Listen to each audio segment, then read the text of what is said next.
आपका स्वागत है हमारे चैनल पर। आज हम आपके लिए पंचतंत्र की एक और रोमांचक और शिक्षाप्रद कहानी लेकर आए हैं। इस कहानी का नाम है कौ और उल्लू की कहानी। यह कहानी न केवल मनोरंजक है बल्कि इसमें एक महत्वपूर्ण शिक्षा भी छुपी हुई है। तो चलिए इस अद्भुत यात्रा पर निकलते हैं। एक घने जंगल में विभिन्न प्रकार के पक्षी और जानवर रहते थे। इस जंगल में एक चालाक कौआ और एक बुद्धिमान उल्लू रहते थे। दोनों की एक दूसरे से कभी नहीं बनी क्योंकि उनकी सोच और स्वभाव बहुत अलग थे।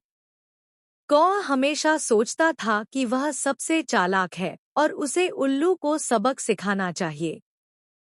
एक दिन उसने एक योजना बनाई। उसने जंगल के अन्य पक्षियों से कहा कि उल्लू दिन में सोता है और रात में जागता है, इसलिए उसे जंगल का राजा नहीं होना चाहिए। उल्लू को जब यह बात पता चली तो उसने शांति से सोचा और एक योजना बनाई। उसने निर्णय लिया कि वह कौआ को उसकी ही चाल में फंसा देगा। एक रात जब सभी पक्षी सो रहे थे, उल्लू ने कौआ के पेड़ के पास जाकर जोर-जोर से चिल्लाना शुरू कर दिया। कौआ की नींद टूट गई और उसने देखा कि उल्लू उसके पेड़ के पास चिल्ला रहा है। उसे समझ में आया कि उल्लू भी उसकी तरह चालाक है। अब कौआ ने समझ लिया कि हर किसी का समय और स्थान होता है और किसी को भी बिना सोचे समझे कमतर नहीं आंकना चाहिए। इस घटना के बाद कौआ ने अपनी गलती समझी और उल्लू से माफी मांगी। उल्लू ने उसे माफ कर दिया और दोनों ने मिलकर यह निर्णय लिया कि वे एक दूसरे का सम्मान करेंगे और मिलजुल कर रहेंगे।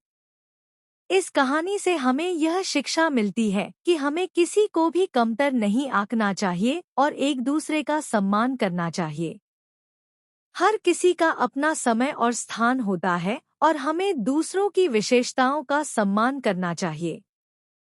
और यह थी कौआ और उल्लू की कहानी। आपको इस कहानी से क्या सीख मिली?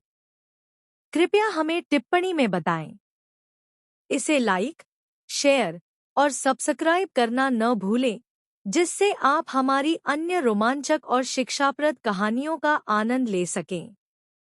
धन्यवाद।